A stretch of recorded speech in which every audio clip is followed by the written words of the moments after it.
I couldn't believe that Liu Kang welcomed me in Earthrealm, or that he thought me worthy to study with his Shaolin masters. After a lifetime of wishing for one, I finally had a home. But my joy was tempered as I thought about Serena. My shadow sister was still under Quan Chi's yoke, and she deserved a life free of him as much, if not more, than I. Quan Chi and my other sisters proved tenacious, but they were no match for my blade. I snatched Serena from them. Then Liu Kang helped me break Quan Chi's spell. Her mind free of his influence for the first time in years, Serena chose to join me in Earthrealm. My sister and I once again fight side by side. Only now we do so for Earthrealm. Together, we have formed the Order of Light.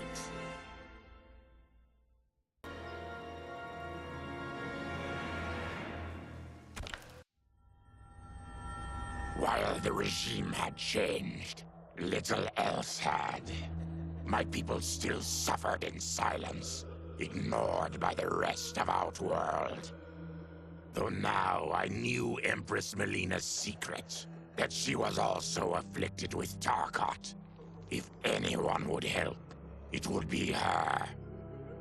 But how to get an audience? Syzoth.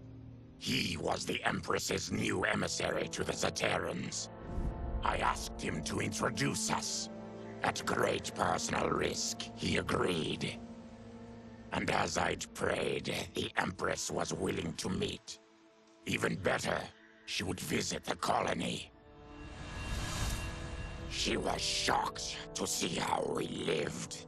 She moved quickly to provide for our care and comfort. Thanks to the Empress and Syzoth, we Tarkatans are no longer pariahs. Until our disease can be cured, that will do.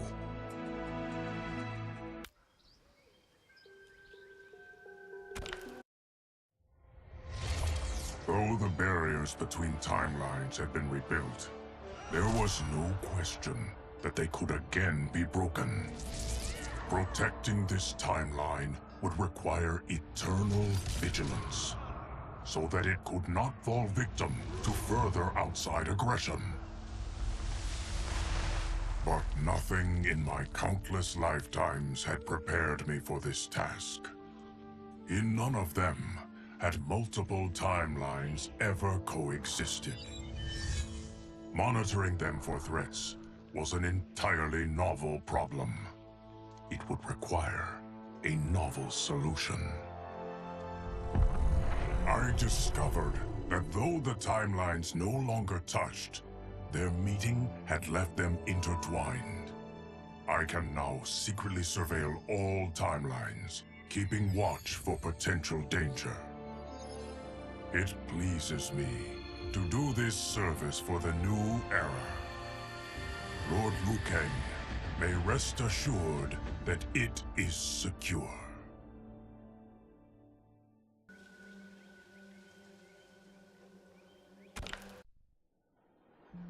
Quan Chi's defeat had cost me everything. For months I had furthered his plot, and now I had to start over. Saido's people were still in chains. That's when Rain approached me. On the run from Empress Mileena, he was desperate for help. And though I'd had my fill of sorcerers, this one was different. I agreed to provide him safe haven. He agreed to help topple Saido's government. And topple it we did. Rain summoned a wave so fast, so powerful, that it crushed the capital. Saido's fascist rulers were swept away. My people are finally free. They can chart their own course, needing only to follow their own desires. Their lives are now blessed by anarchy.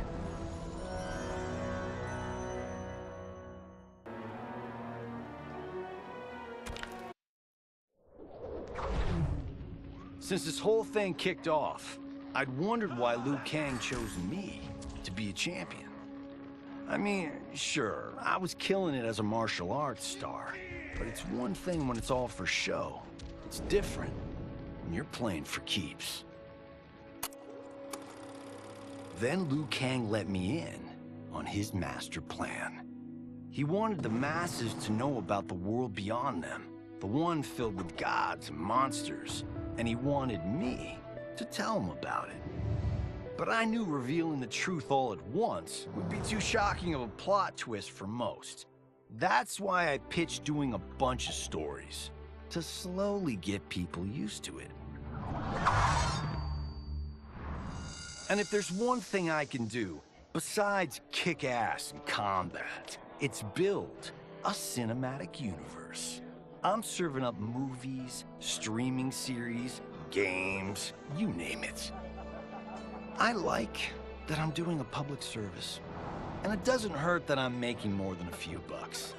It's the kind of synergy that would make any studio mogul proud.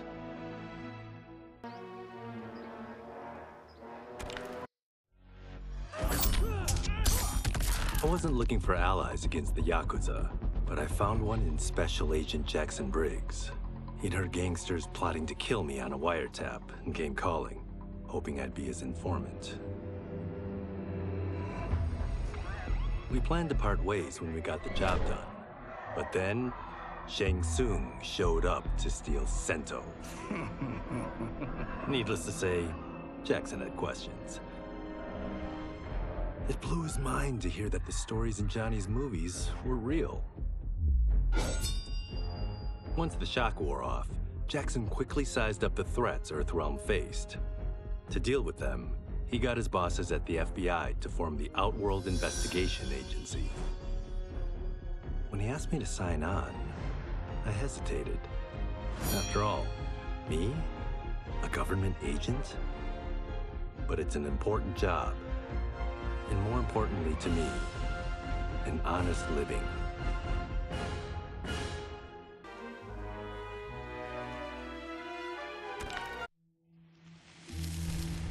General Shao's revolt left Outworld's armies in tatters. We were vulnerable to enemies both foreign and domestic. That's why my sister asked me to take command, to stitch her military back together and purge Shao's loyalists within it. She trusted only me with the task. The soldiers, however, had little faith. They thought me a spoiled dilettante, unprepared and unfit to serve.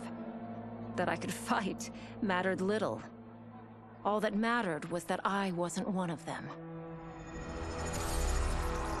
I finally earned their loyalty by orchestrating an epic victory over Shao and his rebels. Though the general himself escaped, his forces were smashed. For as long as I am able, I will lead the Empress's armies in defense of Outworld. Through strength, we will achieve peace.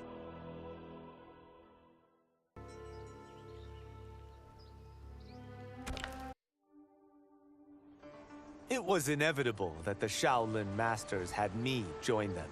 They knew just how much future initiates could learn from me. Shujinko was one of my earliest. His ability to absorb anyone's powers and skills was amazing. With the right training, he could become our greatest champion. I knew that I alone could give it to him. But as his proficiency grew, so did his ego. In love with himself and his power, Shujinko became a threat to the realms. He hadn't learned humility, because I wasn't the one who could teach it. I should have listened to Raiden's warning and not tried to train Shujinko alone. After he was subdued, Shujinko's accumulated abilities and memories were taken from him. He is once again a new initiate, ready to begin his training. This time, Raiden and I trained Shujinko together. He will become the champion he is destined to be. And I will fulfill my duties, humbly and cooperatively.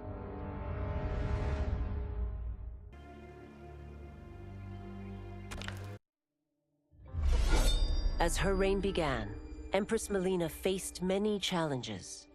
To meet them, she turned to the people she trusted. Her sister to lead her army, and me to lead her Imperial police. Though I missed Empress Sindel dearly, I was glad my ties with her family had been mended. But while it was an honor to be made responsible for Outworld's internal security, I soon realized accepting the appointment was a mistake. I'm not cut out to be a bureaucrat, nor am I patient enough to navigate the Imperial Court's politics. I was at my best patrolling Sundo's streets, when I could feel the city's pulse and serve and protect its citizens directly. That's why I resigned my post and resumed my role as Sundo's first constable. I end each day knowing I've made a difference.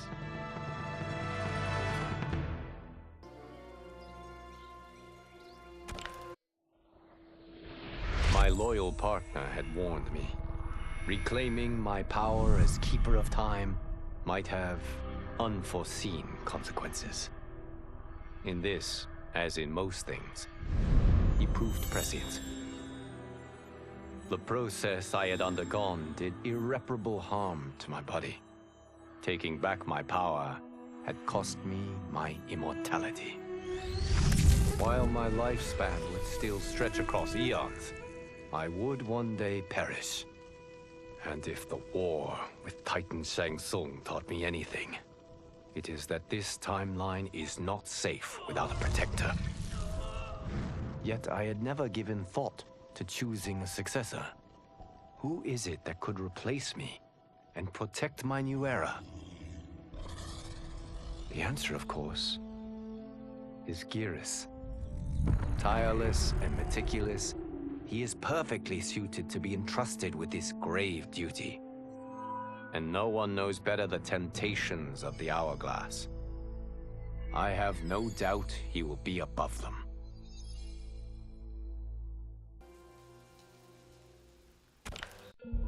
Though worried about how the public might react, I met with Baraka to discuss his Tarkatans.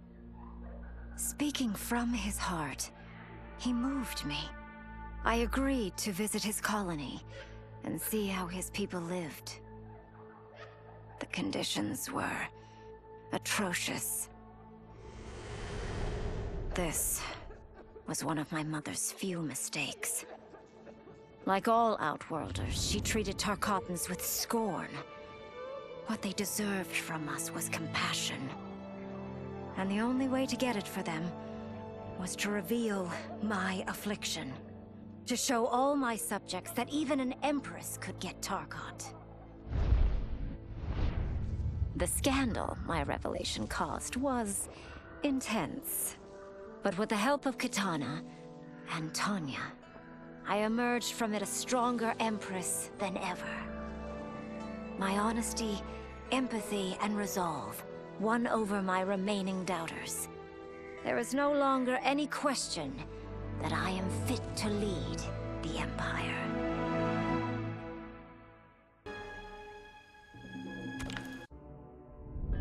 Quan Chi's plot collapsed. Along with it, my plan to secure new beings to feed my starving people. Because I'd advocated for partnering with him, I was held responsible. If I didn't seize for Viternus' new feeding grounds, the Coven would banish me. But then, I had a revelation. I didn't need to conquer realms to feed my people. I simply needed to capture enough beings to breed them. Once they multiply, Viternus will have a limitless, renewable source of food. And I only need a few thousand to start. A number so small compared to the billions in the realms that no one will notice as people go missing. but it will be more than enough to establish our breeding stock and feed a ravenous Veternus.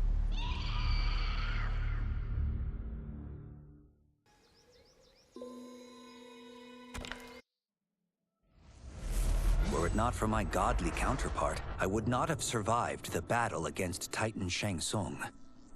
Meeting him, though, raised questions. Why did I replace him in this new era? Why was I made mortal? Lord Liu Kang told me of his Raiden's nobility and righteousness, about his steadfast leadership in the defense of Earthrealm. He also told me about Raiden's dark side, how he could be consumed by rage and cast aside the rules he otherwise lived by. Making me mortal and incapable of such anger was to keep me from following in his footsteps. Though I understood the reasons why, I felt I had been done a disservice. To survive the coming battles, I may need the edge that only great rage can bring. As the Shaolin couldn't aid me, I sought out someone who could. Someone to stoke the fire within me and teach me to master it. For this, I could have no better teacher than the Shirai Ryu's Grand Master.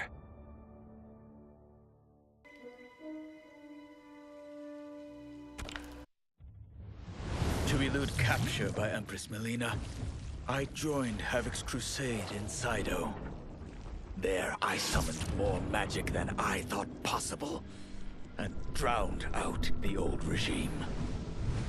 Havik's longed-for anarchy had been achieved. He was more than satisfied. But I was left empty and broken. Had I been satisfied as Outworld's High Mage, not let myself be tempted by Shang Tsung, a great city would not now lay in ruins. I've caused devastation, ended thousands of lives, all because of my blind ambition. I've betrayed my oath, my sovereign, and my realm. These high crimes merit punishment, and I'll accept whatever the Empress gives me. My only ambition now is to one day be forgiven.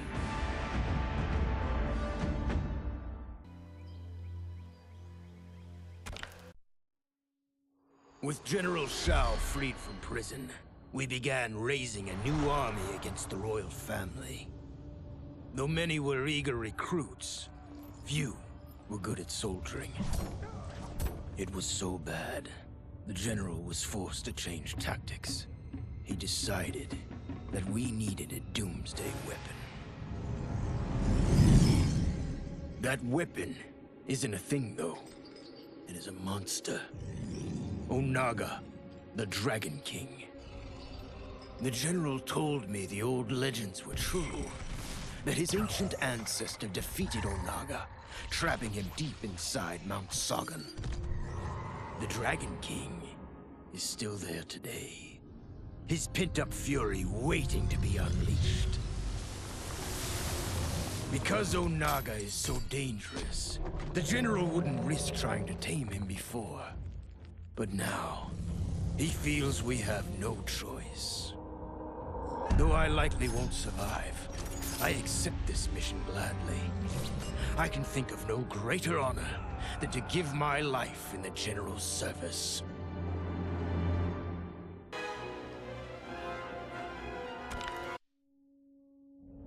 After fleeing Outworld, I hadn't expected to return. But then, I also hadn't expected the new Empress to make me an offer I couldn't refuse. To thank me for helping stop General Shao's rebellion, she asked me to be her emissary to the Zaterrans. Going home, bearing the seal of the royal house, I would show, once and for all, that my mutation wasn't to be feared. That it wasn't a source of shame. To my surprise, I was welcomed. But those warm smiles hid a dark secret. I stumbled upon a trove of official records, which showed that my shape-shifting ability isn't unique. Many Zaterrans are born with it, but are killed by their government to keep it from spreading. Who started this barbaric policy? Who is now enforcing it is unknown. But I will find out, and I will put an end to this madness.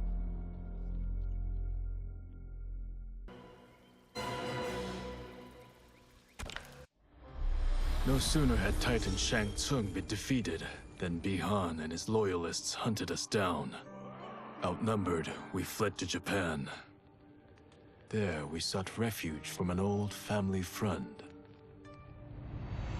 As children, we played together. But Harumi Shirai was a woman now, the head of her clan. Her strength, beauty, and intellect awed me.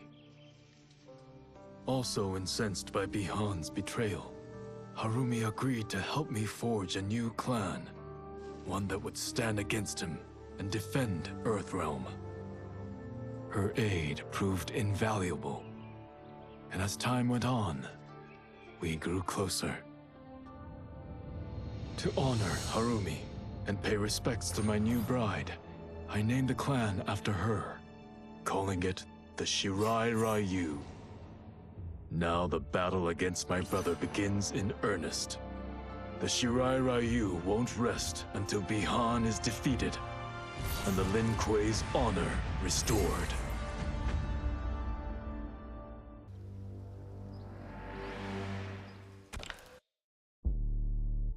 After escaping Lei Chin prison, I was hounded by the Imperial Police. I needed a place to hide and to recuperate while I plotted the best way forward. I knew the remote canton of my youth would be perfect. To escape capture, I traveled by sea. Little did I know that a gargantuan storm was brewing. My tiny craft was smashed apart. I closed my eyes, waiting to drown, hoping that the Netherrealm wouldn't claim my soul. But when I reopened them, I found myself not in hell, but on a deserted island. From its ruins, I could tell that great sorcerers had once lived there. In the caves beneath the ruins, I found what I can only describe as a well of souls. Once I learn how to wield its power, I will become invincible.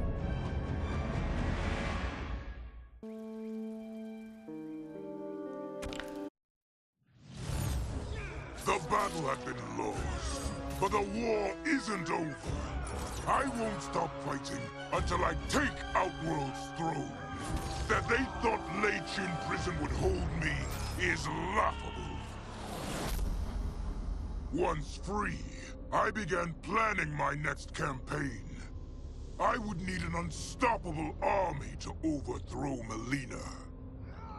Unfortunately, most of my former soldiers lacked the courage to rally to my standard. Rebuilding my army would require finding new recruits. And that task is proving easier than expected. Outworld's golden age has left more than a few behind. Without hope, without power, they eagerly heed my call to tear down Mileena's government.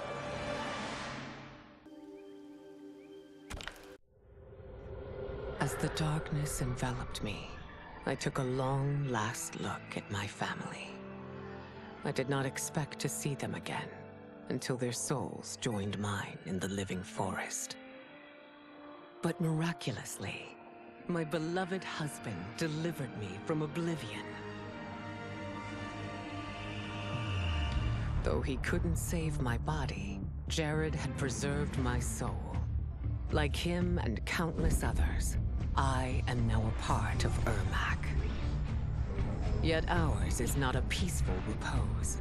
The collected souls within Ermac have their own needs and agendas. Before we can speak as one, we must first reach consensus. I had thought, as the former rulers of Outworld, I and Jared would hold sway. But here we are, 2 souls among many thousands, fighting for the right to be heard. And if there is one thing we do well together, it is fight. We will win the right to govern Ermac as we once had governed Outworld. And we will rule for the benefit of all.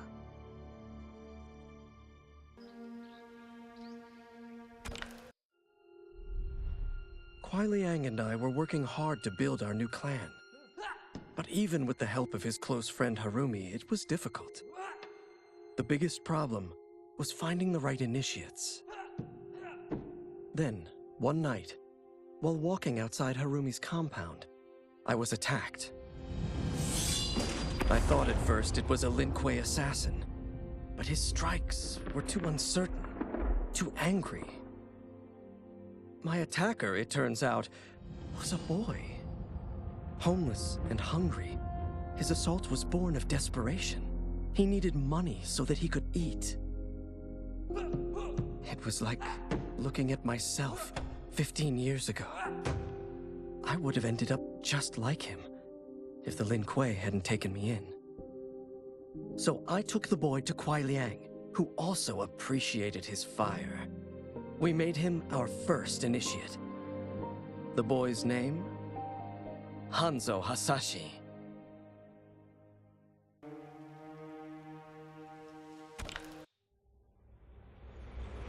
I had broken the Lin Kuei free of Liu Kang's enslavement. We were now masters of our destiny, and could take our place among Earthrealm's great nations. But taking and holding territory would require a vast army. I needed more fighters to make our presence felt. Then I recalled Shang Tsung's dragon warriors. An army of them would be unstoppable. But trafficking in such strong magic would surely draw Liu Kang's attention. Sector advised that we avoid detection by building our army using science, not sorcery. We've invested much into this endeavor, and we are beginning to see results. Once again proving the depths of Sector's genius. When we are done, all of Earthrealm will honor our desires and heed our demands. If not, they will face the Lin Kuei's wrath.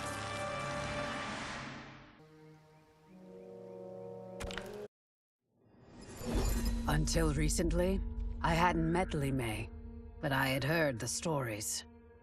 How the Umgadi's matron superior blamed her for not preventing Emperor Jared's murder.